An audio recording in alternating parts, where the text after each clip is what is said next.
ভীষণ চুপচাপ থাকে। উনি শুনলে অবাক হবেন, উনি কারো নামে গীবত করে না, ওনার নামে সবাই করে, উনি কারো নামে কোনো বাজে কথা বলে না।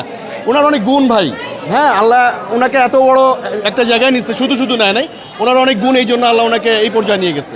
কিচ্ছু করতে পারবো না এই হাগু চক্রকে, মনে করেন কিচ্ছু বলার না, এরা কিচ্ছু করতে পারবে না। এরা ঘরে বসে থাকে, শাকিব খানকে খোঁচা দেয় যে তাদের জন্য কেউ চিনে। এই চক্র কোনো চক্রই কিছু করতে পারবে না শাকিব খানরা যতদিন আছে।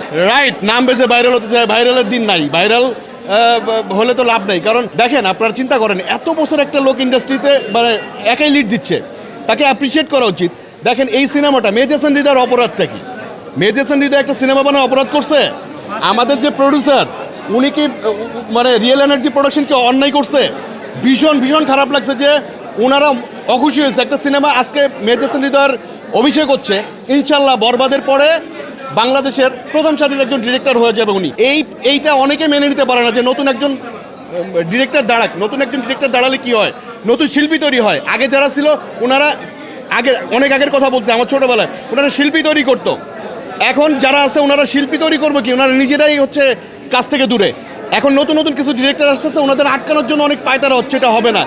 রায়হান রাফি দাঁড়ায় গেছে, মেহেদী হাসান হৃদয় দাঁড়ায় গেছে, আমাদের জঙ্গলি ডিরেক্টর রাহিম, আরও অনেক ভালো ভালো ডিরেক্টর আসতেছে। ওনারা যখন পুরো দমে 5টা ছবি করবে বছর, ইনশাল্লাহ দেখবেন আমাদের ইন্ডাস্ট্রি আবার ঘুরে দাঁড়ায়।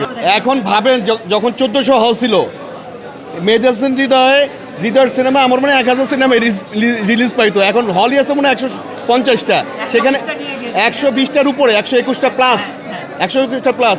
তো অভিষেকটা ভালো হোক। আমি চাই এই সিনেমার পরে বাংলাদেশের চলচ্চিত্র অঙ্গনে একটা নতুন সূর্য উদয় হোক, সেটা হচ্ছে মেহেদী হাসান হৃদয়, যে অনেকদিন আমাদের ইন্ডাস্ট্রিকে মানে সার্ভিস দিতে পারবে। আমি তো আগেই বললাম যে উনি এত কোটি টাকা ইনভেস্ট করছে বাংলা, আপনারা জানেন কিনা জানি না, বাংলা চলচ্চিত্রের ইতিহাসে সব থেকে বেশি টাকা ইনভেস্ট হচ্ছে কিন্তু বরবাদে। আমার কথা হলো, উনি টাকা ইনভেস্ট করে কি বিপদে পড়ছে? তা উনাকে কেন আটকাইতে চাবে? উনি আবেগ ইমোশনের কথা বলছে, বাট আমরা চাবো ম্যাডাম এই অঙ্গনে দীর্ঘদিন থাকবে এবং ইনশাল্লাহ থাকবে। আপনারা রিসেন্টলি একটা সিনেমার ঘোষণা পাবেন হয়তো বরবাদের পরপরই। সামনে দেখা যাক কি আসতেছে। এখন বরবাদ, জঙ্গলি, চক্কর, 3টা সিনেমা আসতেছে, সামনে আরও ভালো ভালো সিনেমা আসবে ইনশাল্লাহ।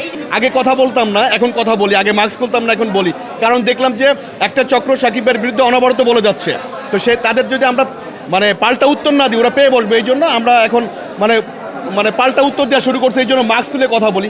ইনশাল্লাহ আপনারা পাশে থাকেন, আমার জন্য দোয়া করেন, সাকিব ভাইয়ের জন্য দোয়া করেন, সাকিব ভাইয়ের জন্য দীর্ঘদিন সুস্থ থাকে, বেঁচে থাকে এবং ইন্ডাস্ট্রিকে ভালো ভালো সার্ভিস দেয়। একটা গ্রুপ আছে যারা পিছনে কথা বলার লোকজন পিছনেই থাকে।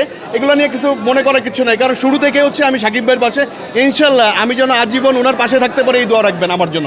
Thank you very much. আসসালামু আলাইকুম। সমস্ত সাকিব ভাইকে জানা ঈদ মুবারক। ভালো থাকবেন, আমার জন্য দোয়া করবেন, ভাইয়ের জন্য দোয়া করবেন। ধন্যবাদ।